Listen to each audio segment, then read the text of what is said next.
Hello and welcome to Earth Talks. We are starting a special series today on how we can build back better in a post-pandemic world. Now, perhaps one of the few benefits, or I should say the only benefits of the lockdown was the reduced levels of air pollution.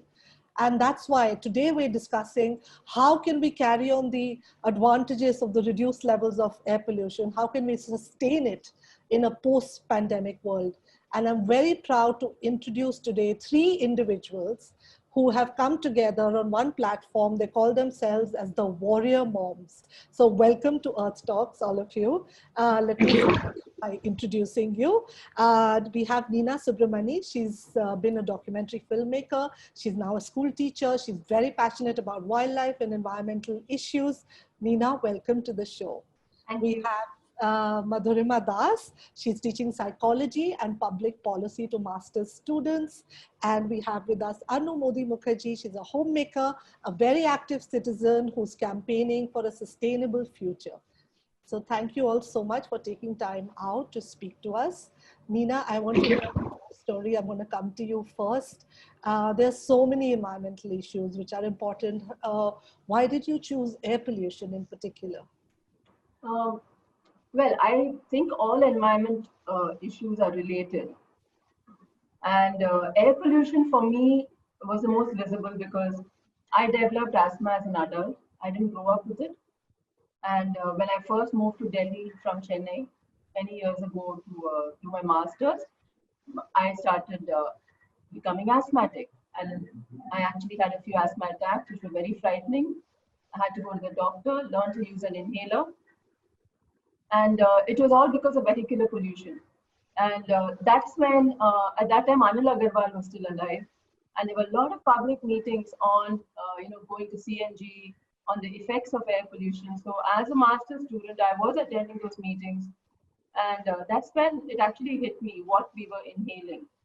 Because till then, the kind of story was, you just have to become healthier.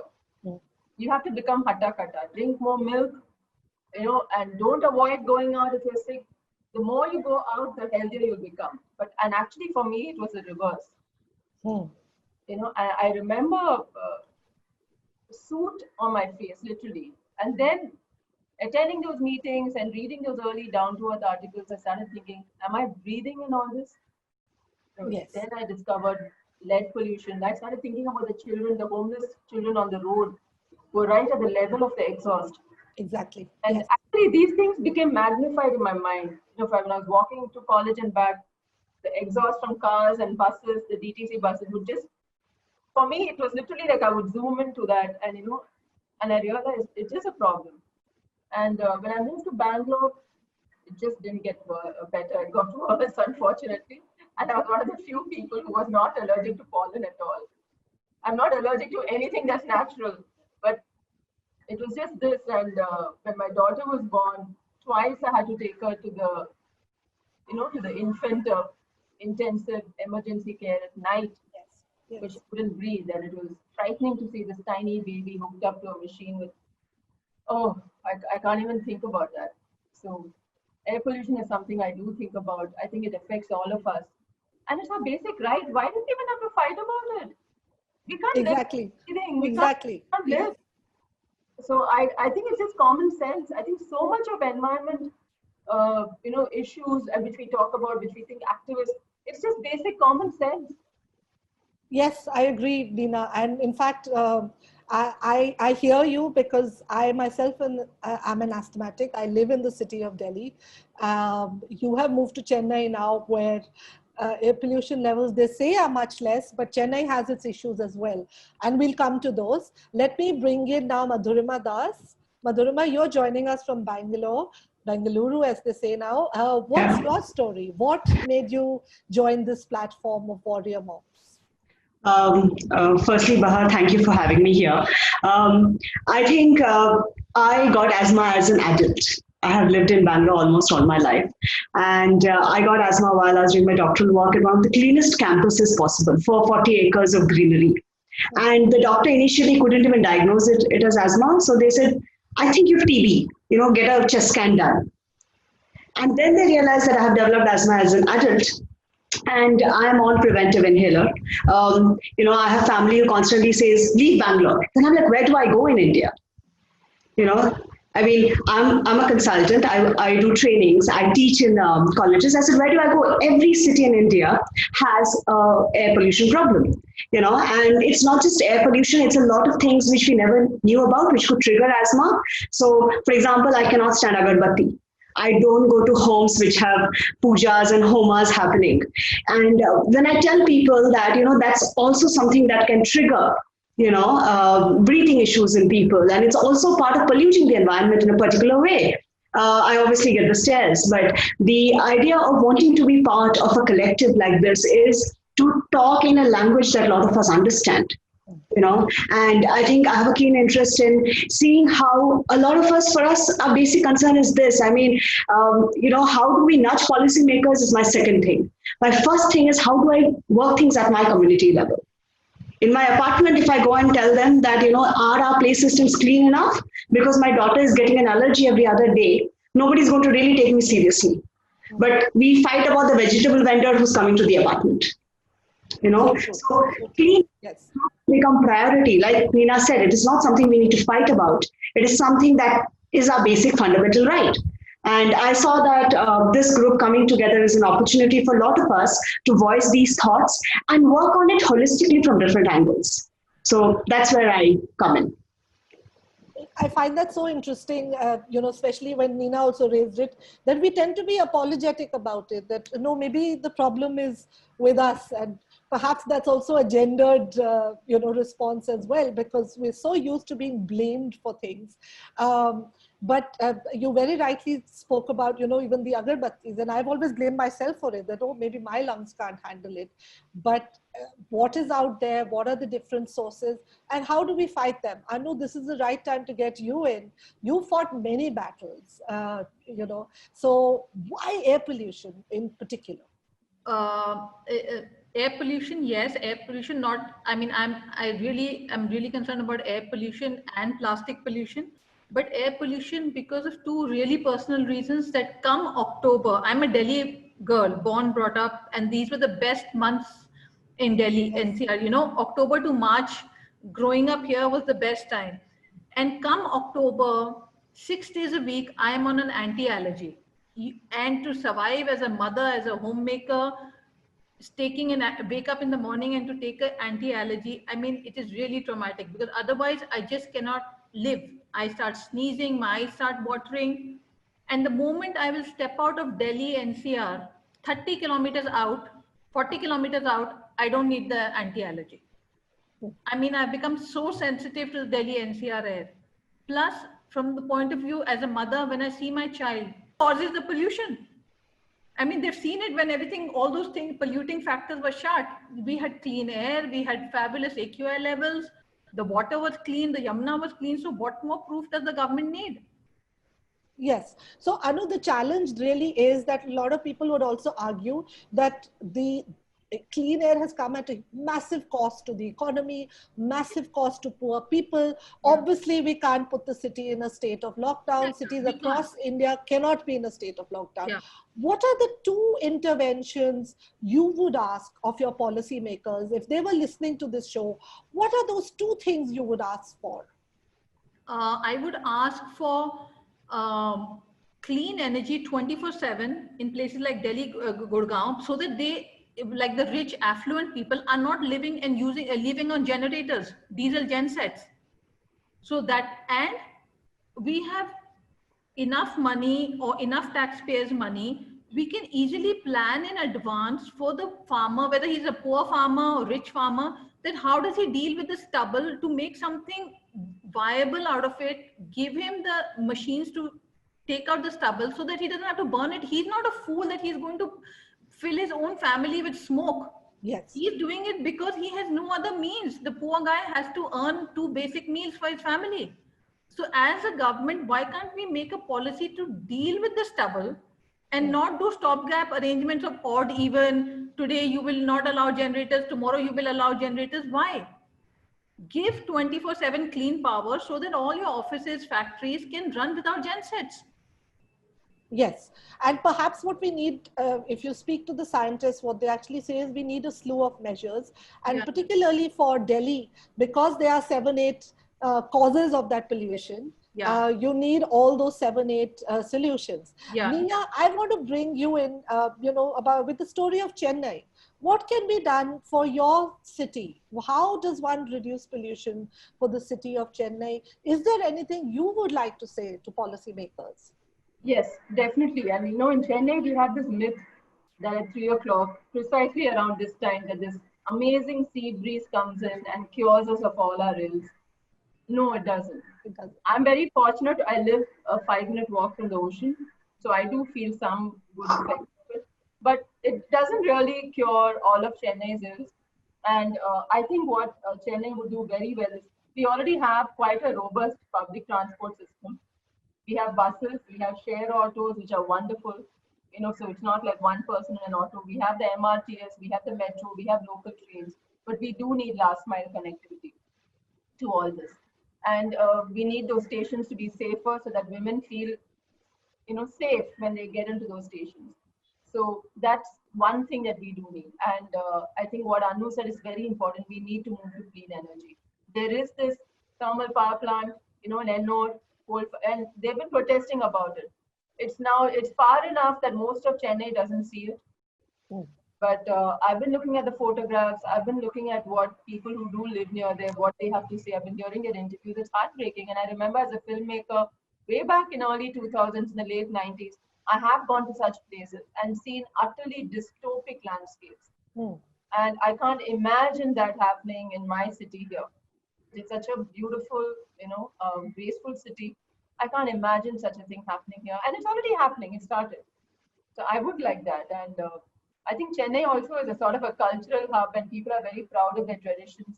But we also have to learn to let go of some of those traditions if they're not environment friendly. What are those examples? Yeah, like Madhurima said, it's impossible for me to attend a homam. I had a smokeless wedding. I had a proper temple wedding, but it was smokeless because I could not imagine having an asthma attack on my own wedding day. So how does one have a smokeless wedding for Well, I viewers who are spoke to the listening? priest and he was very happy with it because we had it right in the temple. We didn't have it in a hall.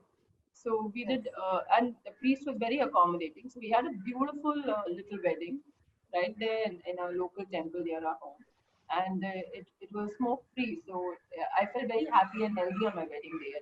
So it can be done.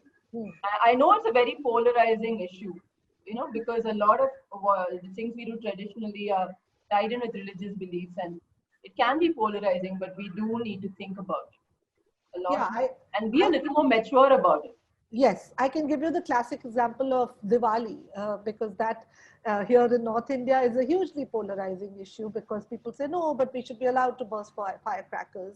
And what we don't realize is that it impacts people's health. And if you look at the graphs, it spikes on that particular day. Of course, we have high levels of air pollution, but it just shoots through the sky on those particular days. So yes, I agree. Madhurima, what are the problems unique to the city of Bengaluru as far as air pollution is concerned? Nina spoken about, the fact that the breeze takes away some of the air pollution, so we think the city is not polluted. What about Bengaluru? Do the winds from the Western Ghats take away all the air pollution? Or there are issues that the city is also grappling with? Definitely. Anybody who's lived in Bangalore for as long, I have lived here for almost 30 years. And the one thing that you notice is the temperature levels across the months, right? There are obviously a lot of reasons. There's climate change. There is the way, things have been changing. There's a lot of infrastructural growth in Bangalore. With that, the tree cover, the green cover in the city has reduced. So one of the things that has happened is there are a lot of people like me. I have changed homes because there's a construction next door. So the current home I am at, I'm here for 5 years and I was very happy. Then in the 5th year, they began construction next door. So now I'm already looking for a new home. So things like this, if we have policies which take care of the amount of dust that's created on a construction site, especially if it's in the bang middle of a residential locality, I think that is something, we can talk to those people, but really nobody cares. I mean, the civil contractors have a job, the builders have something to do, right? Everybody has their agenda. It's a business making thing. So if I go and complain, they will say, but madam, there are so many buildings here. There are 400 families. You're the only one who's complaining. So I think that's one thing that we need to look at. And like I said, Bangalore, one more reason for the pollution is also the number of vehicles that we have. While we have metro, which is now a boon here, the last mile connectivity is still getting in place, but we need to urge people to use that more. What happens is that you have families of 3 having 4 cars, and it's not good to the environment. You're not being kind. There's no form of sustainable understanding of how can we live, something starting from usage of plastic to how you're burning your plastic. So if you're living in an industrial area, somebody is constantly burning plastic. So that also causes pollution. So I think with Bangalore, it's a vehicle. It's a constant constructions across the city. Constant construction. As an environment journalist, I've covered many polluting companies, and what I found was that these are big companies, so not even your neighborhood construction. So their permission would be given on the basis that they would follow 5 or 10 guidelines, very simple ones, that you would spray a sprinkler when the dust is coming out so that the fugitive dust doesn't settle anywhere. So even for construction, these guidelines are laid out, but very rarely do we find that there's somebody to enforce them. So I just want to say that while on the positive side, we have the rules, we have the regulations, but there are very few, whether there's an inspector, whether there's the pollution control board. In Delhi, the pollution control board had only 2 members at one point. So how would they, effectively police the whole state? And I think that's the challenge. How do we get our institutions active? And Anu, I will just come to you. I want to give, an example of one of the members of your group, Shervani. I think she went in Gurgaon, she went to a building construction site, and she actually shot a video and released it out on social media saying, look at all the pollution that they're doing. And I think that's perhaps the best example of how this collective can put that pressure, because many of you also, tweeted in support and said, look, this is happening, what should we do? Anu, please. Yeah, I just wanted to add one point that, even things like last year, the court regulation to say green crackers, that was the most ineffective thing. It just led to black marketing. Yes. There were as many crackers. And, I feel, in our residential society, there was this lady wearing a mask with her child wearing a mask and bursting all these anars. And it was like, where are you from? Yes. Yes. So, there has to be all this thing of green crackers. We can't come out with schemes that will never work. And that is just like like a greenwashing, and it's an eye wash or two, Yes. So we need proper thought out schemes, and not like, okay, I'm pleasing everybody. I'm pleasing the crackers. I'm pleasing the people. I'm pleasing the sentiment. But what will you do if you have no air? And these things of, cutting thousands of trees. Can we go about growing trees instead of cutting trees in Delhi NCR? Right. So can I ask you, you all have a very strong legacy, which is the Moms Clean Air Force in the US, in California, was actually able to campaign to get laws in place. And California, of course, it's a different story right now where, the forest fires have taken over. But leaving that aside, California was able to implement laws. The Moms Clean Air Force in the US has been able to put pressure on policymakers saying we need stronger laws. So what do you see as a collective? What are the battles that you can win? Do you have a vision of, here's what we are going to fight in the next 2 years? Anybody can answer that. Bahar, I really hope that what we're able to achieve is, we call ourselves a warrior mom. So we are not about going and fighting and being shrill and, all the negative stereotyping about angry women. No, I think we are based on common sense and sound science, right? Yes. And we want a better future for our children, which is what every parent wants, mother, father, by parent, uncle, aunt, anyone who has a child in their life wants a better, good future for that child. And in Chennai, we've been complacent for far too long, always feeling that the problems are somewhere in the north or somewhere in Bangalore. Last year, our AQI levels were much higher in Delhi on a few days. They really were, which was shocking. And there were people wearing masks in Chennai to avoid air pollution and breathing related issues way before the COVID. I would see people My father would advise me so often that, because Nina, you're cycling around, get a mask, get a mask. He was very worried about me because he knows I'm asthmatic, right? And it has been a problem, and we need to recognize that. We need to see that why are our children reluctant to go out and play? Why do they tire so often? Why do they tire so often? I hope that through this group, these questions do reach the ears of those in power, and they do find the empathy, and they do realize that we have to redefine development. We have to look at COVID as it's an awful time. It's a time of despair for the whole world, but it's also a time to redefine how we're going to live from now on.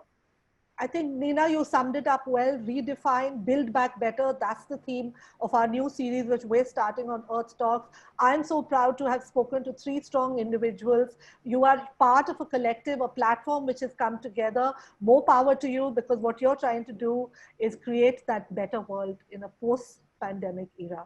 Thank you so much, Nina, Madhurima, and Anu, for speaking. Thank you, Bahar. Thank you. Thank you so much, Bahar. Thank you.